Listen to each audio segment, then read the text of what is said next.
Bonsoir et bienvenue dans Mimi numéro 5 de la deuxième saison, c'est le magazine de l'insolite et des mondes invisibles. Bonsoir Jérôme.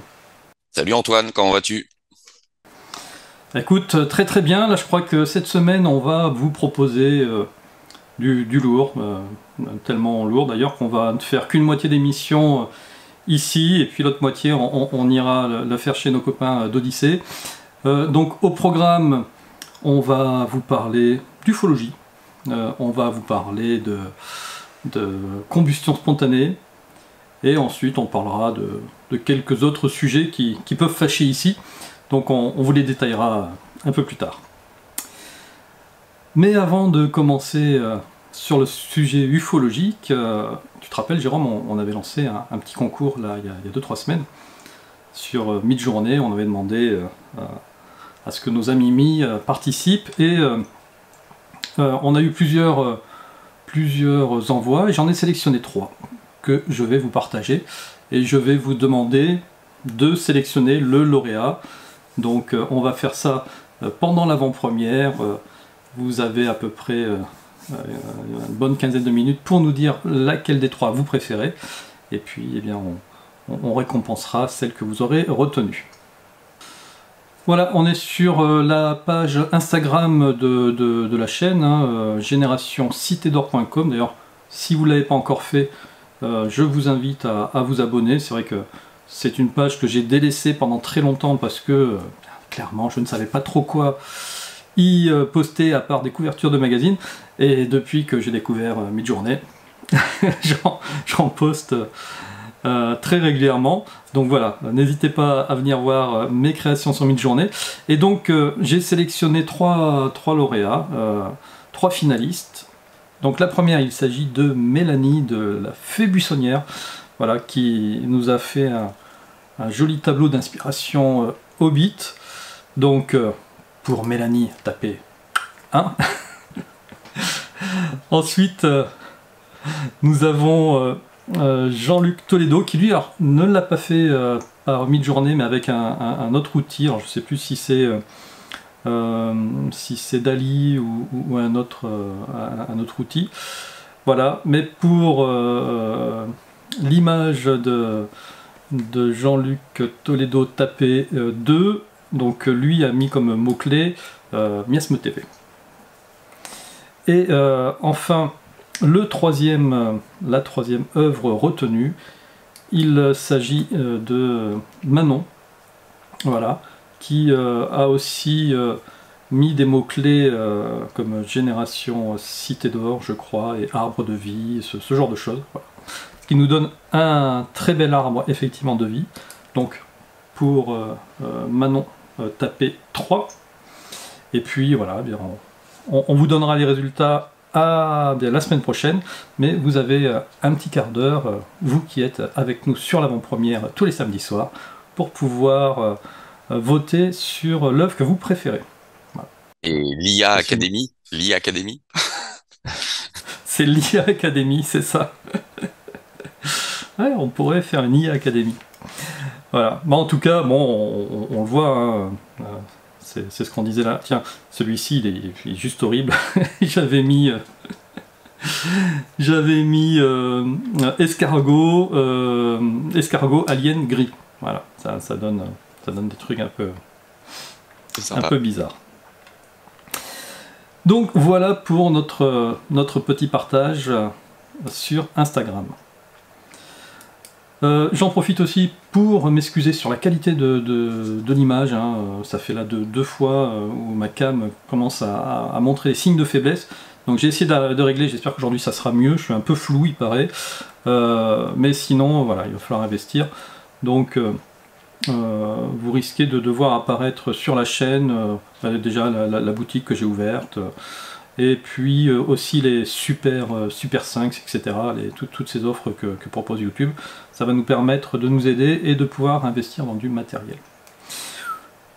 Voilà, et puis eh bien, on m'a envoyé aussi une info. C'est Anthony qui m'a envoyé cette petite info que je n'avais pas vu passer, info concernant le NIMA, le National Intelligence Manager for Aviation, qui est le bureau de renseignement aéronautique, qui est un bureau tout à fait officiel, et visiblement,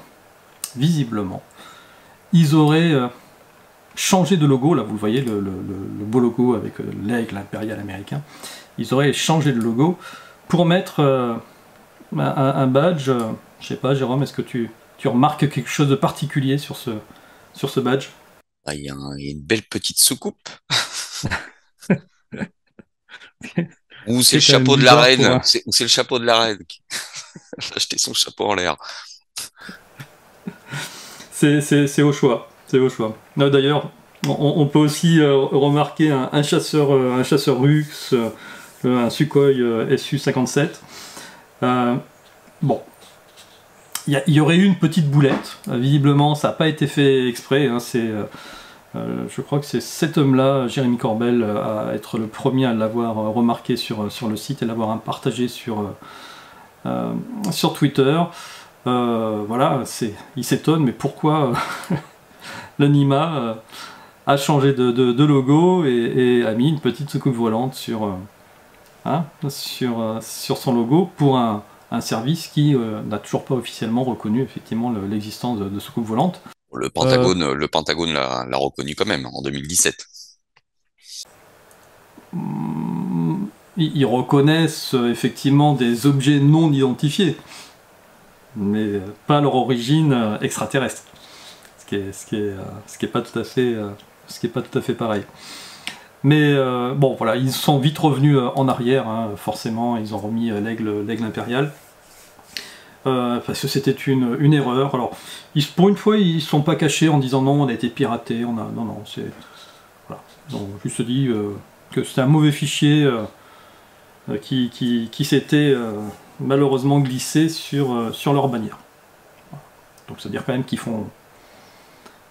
Le fichier, c'est pas construit tout seul. Hein. Oui, ou alors est-ce que c'est un petit hacker qui s'amusait à glisser ça sur leur site ou... Non, parce que là, pour le coup, non, parce que c'est pire. Parce que s'il y a un hacker qui s'amuse à mettre sur un site officiel des renseignements américains ce genre de truc, je pense que la sanction, elle est pire que de dire j'ai fait une boulette, j'ai mis un mauvais fichier. Ouais, donc voilà, bon, c'était un petit clin d'œil sur cette news. Donc n'hésitez pas, hein, si vous voulez aussi nous envoyer des news sur lejournaldbn@gmail.com. Voilà, on en sélectionne de temps en temps pour pouvoir en parler. Jérôme, on va changer catégoriquement de sujet. On va revenir sur un thème qu'on a déjà abordé sur la chaîne, mais pas encore dans les mimis. Il s'agit de la combustion spontanée. Oui, c'est un petit sujet, un sujet brûlant, hein, Antoine. Sans mauvais jeu de mots. Tu la mettras pas à la fin, celle-là. Bah oui, on a eu un beau, d'ailleurs, je tiens à rappeler dans le premier Génération Cité d'Or, il y a un bel article de Pascal Cazotte sur ce sujet de combustion humaine spontanée. Et c'est Jean-Philippe, mon frère, hein, je le remercie au passage, merci frérot, qui m'a envoyé cette news, puisque Jean-Philippe habite Évreux. Et cette news est parue la semaine dernière sur le site La Dépêche de la ville d'Évreux, justement. Alors moi, je pense que c'est un cas, vous allez comprendre pourquoi, de combustion spontanée, ce qui s'est passé à Évreux la semaine dernière. Donc le site de La Dépêche a titré cette information: une femme de 75 ans retrouvée calcinée dans son lit. Donc, appelé pour un incendie dans le quartier de la Madeleine à Évreux, les pompiers ont découvert le corps calciné d'une femme de 75 ans dans un pavillon. Jusque-là, bon, on se dit, bon, voilà, on a retrouvé une femme, il y a eu un incendie dans le pavillon. Alors moi, où j'ai tiqué, je vais continuer l'article, vous allez voir. Alors, ils expliquent qu'en fait, les pompiers ont été alertés de la présence de fumée dans une maison à 8 heures ce jeudi 29 septembre 2022, rue de Nancy, dans le quartier de la Madeleine, à Évreux. À leur arrivée, il y avait nulle présence de flammes. Mais ils ont retrouvé le corps calciné d'une femme de 75 ans reposant dans son lit. Alors, il faut savoir que 20 pompiers ont été mobilisés pour intervenir, hein, parce que bon, quand on est appelé sur des feux de maison, ça rigole pas chez les pompiers. On y va, voilà, en renfort. Donc, 20 pompiers quand même se sont mobilisés sur cette intervention, plus 6 policiers de la sûreté départementale se sont aussitôt rendus sur place pour effectuer les premières constatations, et ils ont été rejoints par 2 enquêteurs de la police technique scientifique de Rouen. Donc, ça commence à faire du monde sur le terrain. Et donc, alors ils expliquent que la victime, veuve depuis 2 années, vivait seule dans son pavillon de 2 étages et était sous respirateur artificiel. Alors là, je me suis dit, bon, quand il parle de ce respirateur artificiel, je me suis dit, bon, bah, certainement que peut-être que l'appareil a eu une défaillance technique, et puis il y a eu un court-circuit électrique, par exemple, et puis ça s'est enflammé, ou autre chose, hein, je sais pas, cette personne serait endormie avec sa cigarette dans le lit, enfin, j'imagine. Bah, figurez-vous que ils finissent l'article en disant l'origine du sinistre est pour l'heure inconnue, mais une enquête est en cours. Alors je me dis, il y a quand même 20 pompiers qui se déplacent. Vous avez 6 policiers de la sûreté départementale, plus 2 policiers techniques scientifiques de Rouen, et ils sont pas capables de dire l'origine du sinistre, comment cette femme a été retrouvée calcinée dans son lit. Donc voilà, c'est pour ça que moi je pense, hein, je présume que c'est un cas de combustion spontanée, parce que ce sont des choses qui sont très rares mais qui arrivent. Et puis bah là, je pense que ces policiers, ces pompiers se sont retrouvés face à cette situation et personne n'a réussi à détecter le départ de feu. Enfin, si feu il y a eu, il est bien expliqué qu'il n'y avait pas de flamme quand ils sont arrivés, les pompiers. Et ils n'expliquent pas non plus dans l'article que la moitié du pavillon avait pris feu. Non, apparemment, ils ont retrouvé cette femme calcinée dans son lit. Donc voilà, ça colle parfaitement avec des cas de combustion spontanée. Alors pour la petite info, moi je croise toujours les choses, hein. Alors j'ai envoyé un petit mail justement, j'ai pris contact avec la dépêche de la ville d'Évreux, hein. Vous pouvez aller sur leur site et puis j'ai envoyé un petit mail en demandant s'il y avait eu des suites à cette enquête sur le cas de cette femme retrouvée morte chez elle, calcinée dans son lit. J'ai pas eu de réponse. Voilà, pour l'instant, j'ai pas eu de réponse. Alors si jamais, peut-être qu'ils prennent un peu de temps à répondre. Si j'ai l'info la semaine prochaine, je vous en ferai part. Mais bon, voilà, je sais pas ce que tu penses, Antoine, mais moi, au vu des premières constatations, j'ai bien l'impression que cette pauvre femme a été victime voilà, ce qu'on appelle les cas de combustion spontanée. Oui, en tout cas, c'est vraiment tout à fait la description qu'en fait Pascal Cazotte et dans son article, et aussi dans l'émission là qu'on a ressorti cet été, on a réenregistré quoi, avec Pascal l'article, parce que comme Génération Steder numéro 1 a été épuisé au format papier, voilà, certaines personnes voulaient en connaître un peu plus sur ce cas-là. Ceci dit, vous pouvez toujours les obtenir au format PDF sur le site Génération Steder. Et on est vraiment dans cette description, c'est-à-dire que le lit ou le lieu, le fauteuil où se trouve la personne est tout juste roussi. La personne, par contre, elle est complètement calcinée, c'est un tas de cendres, quoi. On va retrouver peut-être un tibia, C'est ça, oui, où on ou retrouve parfois un morceau de ça jambe peut encore arrêter intact. aussi. Mais quand on sait combien il faut de chaleur pour incinérer un corps, c'est voilà, c'est juste impensable que tout le reste ne soit pas n'est pas brûlé. C'est ça. Et c'est pas le premier cas en Normandie, hein. Je me rappelle avoir fait un salon du livre il y a 3 ans, mais justement au moment de la sortie du magazine, et quelqu'un, un des auteurs du salon du livre, me disait ah ben, moi j'ai ma voisine, il y a 2 semaines, elle est décédée dans des circonstances étranges comme ça. Mhm. Alors on ne sait pas qu'est-ce qui provoque cette combustion spontanée. Apparemment, aux premières analyses, ce serait en fait une réaction chimique qui se passerait dans le corps. On ne sait pas vraiment. Un triangle de feu voilà, qui serait présent dans certaines circonstances ou voilà, par rapport à ce que la personne aurait mangé ou bu ou je ne sais quoi. Et il y a voilà, le corps s'embrase de l'intérieur. Et les meubles aux Alors, alentours, rien n'a brûlé, quoi. mm, mm. Donc l'explication qui revient le plus souvent, c'est une montée de Kundalini. Aussi.